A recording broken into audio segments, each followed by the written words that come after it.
नमस्कार दोस्तों, मैं नरेंद्र यादव स्वागत करता हूं आपका अपने YouTube channel and case study point पे। अपन ने पिछले वीडियो के अंदर प्रेजेंट इंडेफिनिट टेंस स्टार्ट कर दिया था।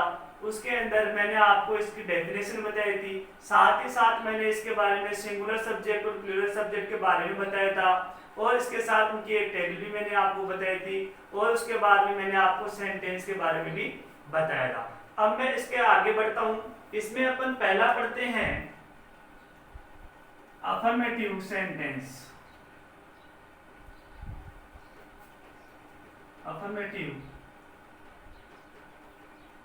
सेंटेंस जिसको आप हिंदी में मैंने लिखवा दिया था कि ये सकारात्मक वाक्य है। वैसे जितनी आप हिंदी को याद नहीं रखोगे, इंग्लिश के वर्ड ज्यादा याद रखोगे तो ये आपके समझ में अच्छे से और भी अच्छे से आएगा। तो ये अफर्मेटिव मैं क्यों पढ़ा रहा हूँ, क्योंकि हर टेंस के अंदर 4 टाइप के सेंटेंस हैं जिनको आपको इंग्लिश बनानी है, तो उनकी रूल्स के हिसाब से बनाते हैं। पहले अफर्मेटिव के बारे में पढ़ते हैं, प्रेजेंट इंडेफिनिट में क्या होता है। देखिए, अफर्मेटिव में पहला रूल ये है आपका कि जो आपका सिंगुलर सब्जेक्ट है, सिंगुलर सब्जेक्ट कल मैंने आपको लिखवाए थे कौन कौन से होते हैं, ही, सी, इट या नेम, ये सिंगुलर सब्जेक्ट होते हैं। इनके साथ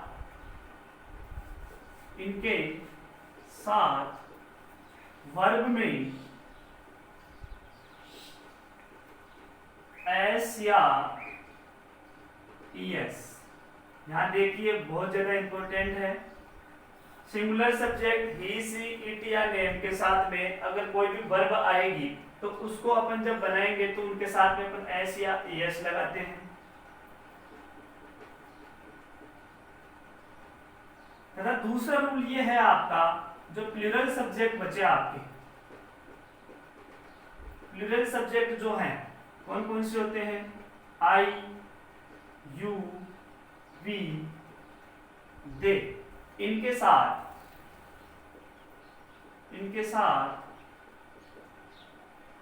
वर्ब में एस या ईएस नहीं लगाते हैं। ये इंपॉर्टेंट है।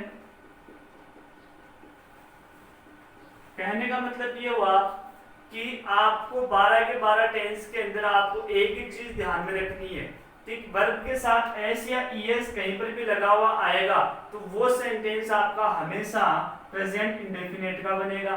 और वो भी प्रेजेंट इंडेफिनिट में भी जो अफर्मेटिव का सेंटेंस है उसके केवल सिंगुलर सब्जेक्ट के साथ ही वर्ब में एस या ईएस लगेगा, बाकी किसी भी 12 के 12 टेंस के अंदर एस या ईएस का रोल नहीं है।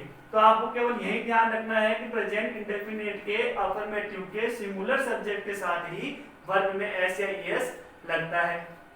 अब देखिए आगे आप इसका पैटर्न मैं बताता हूं। यह पैटर्न बहुत ज्यादा इंपॉर्टेंट है कि पहले सब्जेक्ट, फिर वर्ब की फर्स्ट फॉर्म, तो उसमें लगाना है आपको एस या ईएस और फिर आपका आएगा ऑब्जेक्ट। ऑब्जेक्ट के साथ में अदर वर्ड्स भी आएंगे, तो मैं सिंपल ये बता रहा हूं आपको।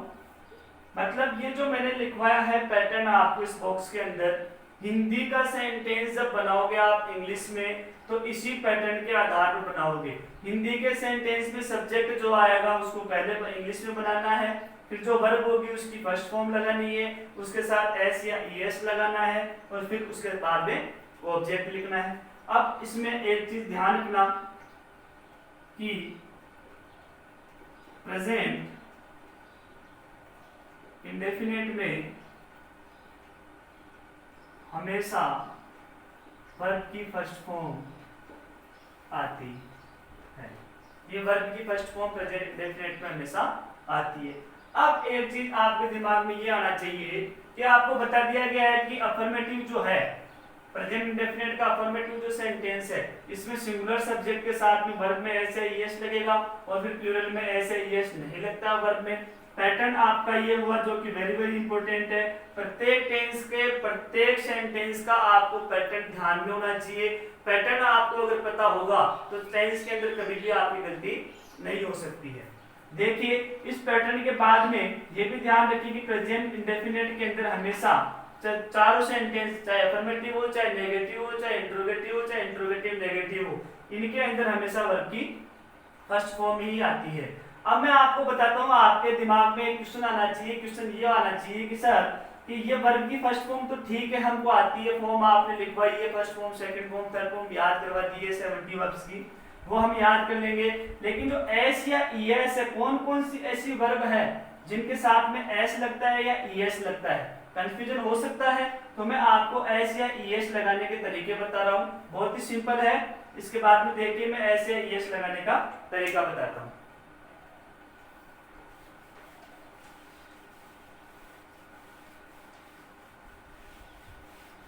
देखिए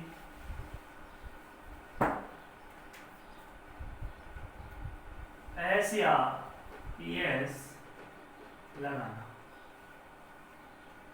ये कैसे लगेगा, आप देखिए। पहला है, यदि किसी वर्ब के अंत में, यदि किसी वर्ब के अंत में कुछ वर्ड से देखिए एस एच, सी एच, ओ, एक्स, डबल एस और डबल जेड, ये 6 वर्ड्स हैं, ये ध्यान में रखने हैं। यदि किसी वर्ब के अंत में एस एच, सी एच, ओ, एक्स, डबल एस और डबल जेड आते हैं तो उन वर्ब्स के साथ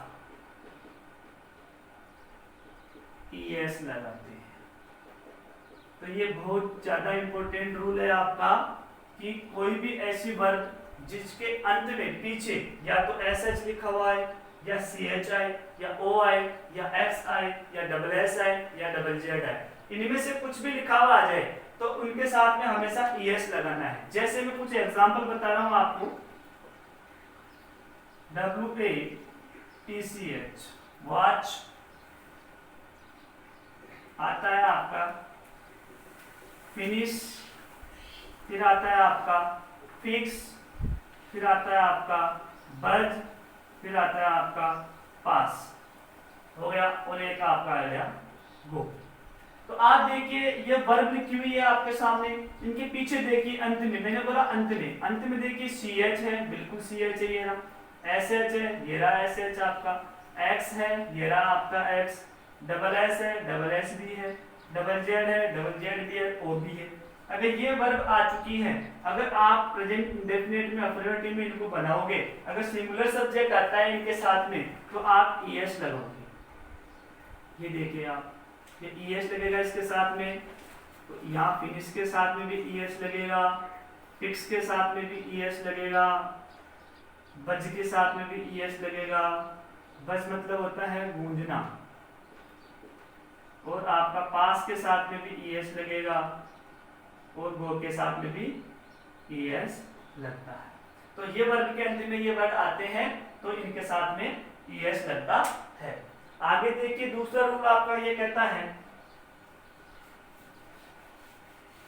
ईएस लगाने का दूसरा रूल ये कहता है, अभी अपन ईएस ही सीख रहे हैं, ये ईएस का पहला रूल हो गया है। दूसरा देखिए आप, यदि किसी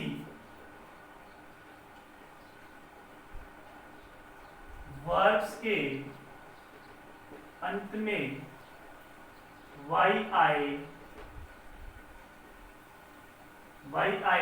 और उस वाई से पहले अगर कोई कॉन्सोनेंट, स्टार्टिंग में मैंने आपको बताया था जब अपने पहली क्लास ली थी उसमें मैंने कॉन्सोनेंट और वोवेल के बारे में बताया था। 5 वोवेल होते हैं, इसके अलावा 21 क्या होते हैं, कॉन्सोनेंट होते हैं। तो वाई से पहले अगर कोई कॉन्सोनेंट आए तो वाई को हटाकर IES लगाते हैं। तो ये भी आपका ES लगाने का तरीका है। देखिए पीछे ES आ रहा है, कहने का मतलब एग्जाम्पल से समझिए आपका रूल क्या कह रहा है कि मैंने लिखा आपका ट्राई, एक लिख दिया मैंने आपका वरी, वरी मतलब दुख, दुखी। अब देखिए यहाँ पे ये वाई है, मैंने कहा किसी वर्ब के अंत में क्या है, वाई, तो देखिए वाई आ रहा है। फिर मैंने कहा कि उस वाई से पहले क्या आना चाहिए, अगर कोई कॉन्सोनेंट आए, देखिए इस वाई से पहले कॉन्सोनेंट आ रहा है आर, आर आपका कॉन्सोनेंट ही होता है, और यहाँ पे देखिए यहाँ वाई से पहले भी आर आ रहा है, तो अगर यहाँ पे ऐसे यस लगाओगे तो इस वाई को तो हटाना है, तो इसके जगह क्या लगाओगे, देखो वाई को हटाकर आई एस लगाते हैं, तो ये ट्राइस हो जाएगा, और यहाँ पे वाई को हटाओगे, वाई को हटाओगे तो आई ई एस लगाओगे, तो देखिए यहाँ पर भी ई एस लगाया है और यहाँ पर भी ई एस लगाया है, तो ई एस लगाने के तरीके ये दो हैं। इसके अलावा आपका तीसरा रूल ये बन जाता है, उपरोक्त दोनों रूल के अलावा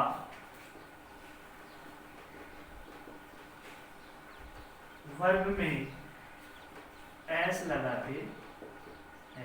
कहने का मतलब ये हो गया कि जिन वर्ब के साथ ईएस लग गया, ईएस लगाने के दो तरीके मैंने आपको बता दिए हैं, इन वर्ब के साथ अगर ईएस लगा चुके हो आप, तो बाकी जो भी वर्ब बचेगी उनके साथ आपको एस लगाना है। तो मैंने आपको ये बता दिया है कि एस या ईएस किस तरीके से लगा जाता है, वेरी वेरी इंपॉर्टेंट है। मैं आपको बता दूं कोई कंपटीशन का एग्जाम दे रहा है तो उसमें एरर आती है, सेंटेंस में एरर पूछी जाती है, जब इंडेफिनिट टेंस की एरर आएगी तो टेंस की एरर एस या ईएस लगाने में ज्यादा आती है, कि यहाँ पे एस आया यहाँ पे ईएस नहीं आया, कई जगह एस लगा देते हैं कई जगह ईएस लगाते हैं, तो वहां पर ध्यान देने वाली बातें होती है। तो ये रूल है आपके लगाने के तरीके हैं। अब देखते हैं सेंटेंस बनाना।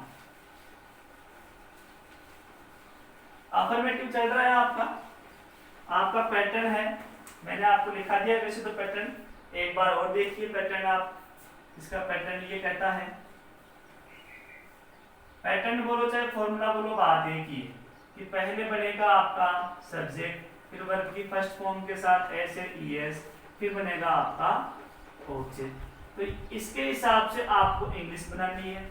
एस या ईएस कैसे लगाना है वो मैंने भी आपको बता दिए। तो एक एग्जाम्पल देखते हैं, हिंदी का सेंटेंस देखते हैं, उसकी आप इंग्लिश बनाते हैं। सिंपल सा देखते हैं जो बचपन से पढ़ते आ रहे हैं।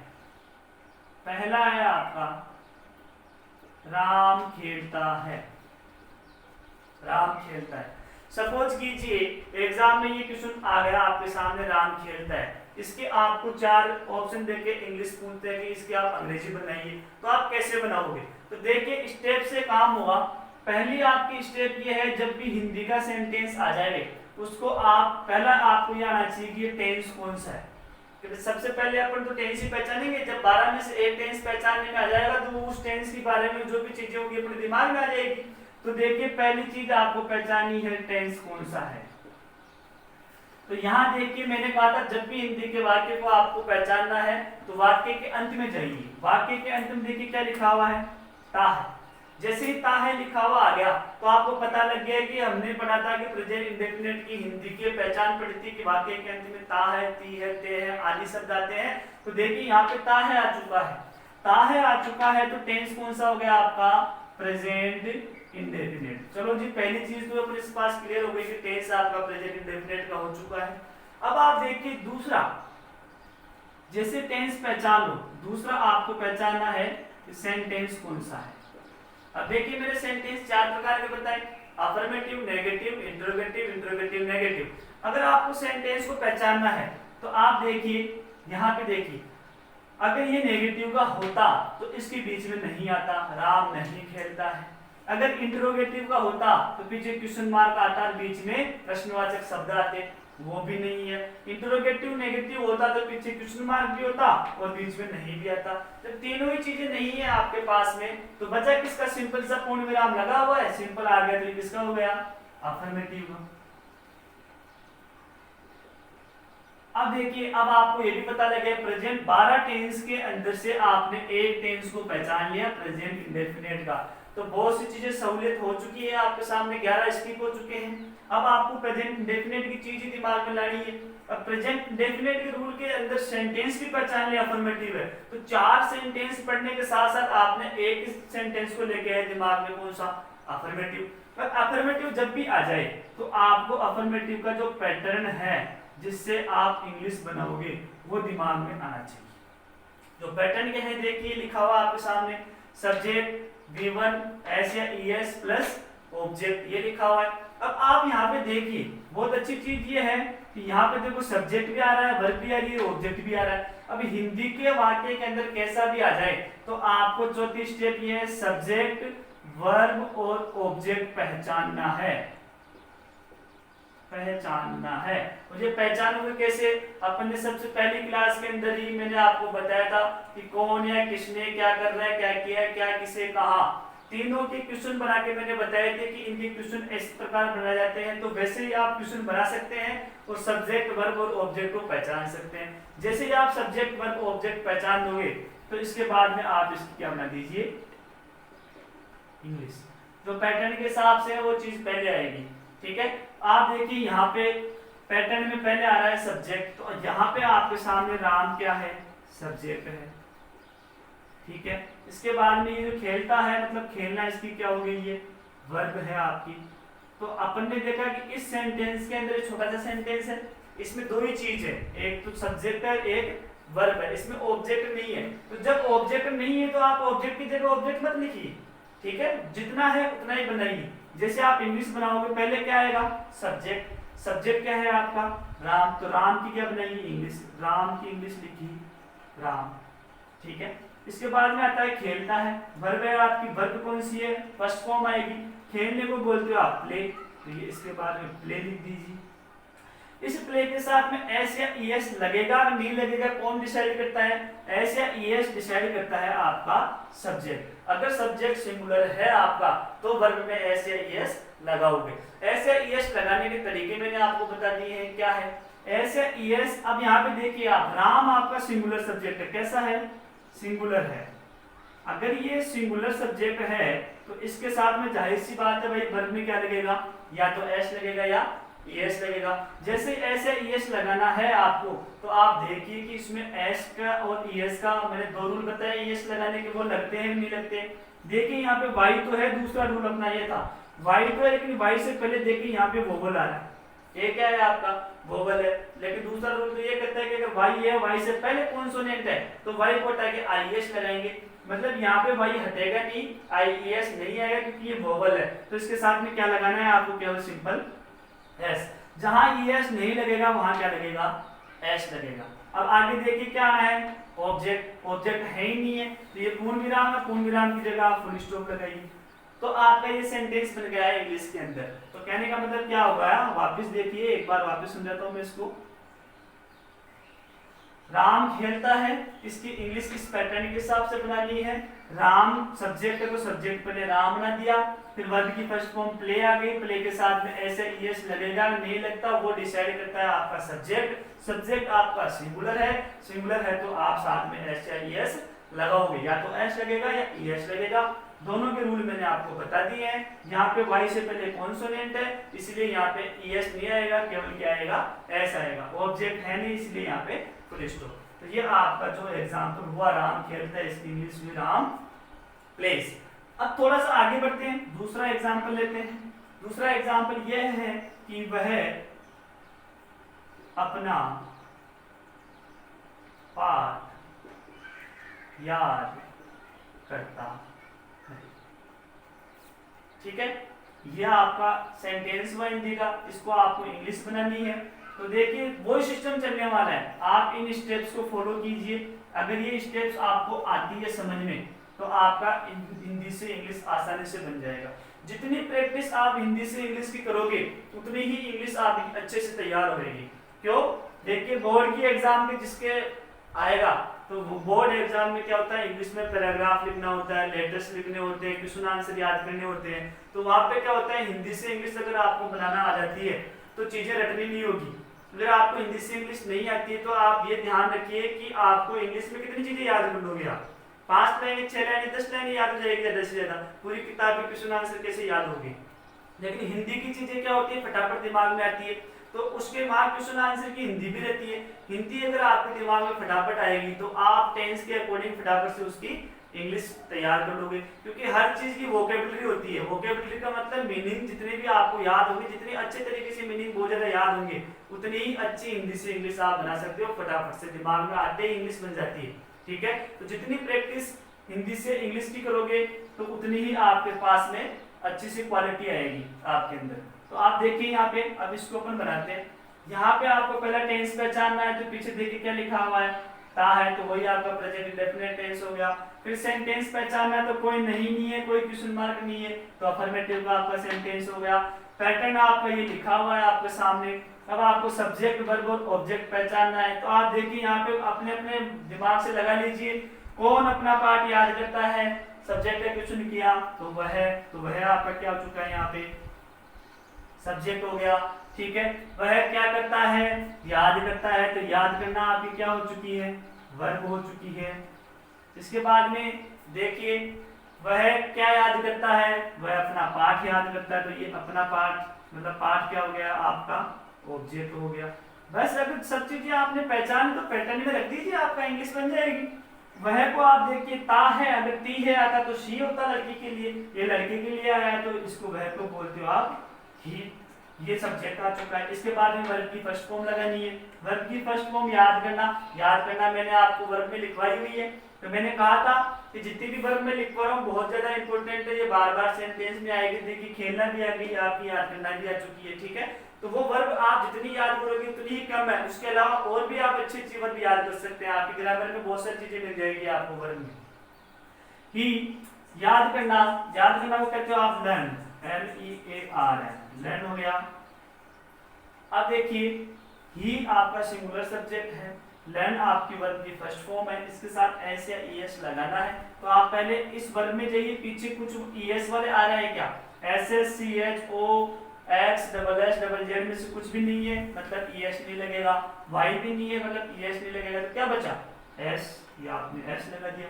तो सब्जेक्ट भी हो गया, V1 भी आ गया, एस भी लग गया। अगर एस आ गया तो ईएस नहीं आएगा, दोनों में से एक ही चीज आएगी। अब क्या बचा ऑब्जेक्ट। ऑब्जेक्ट में देखिए अपना पार्ट, मैंने एक टेबल बनाई थी जिसमें लिखाया था अपना first form, second form, third form.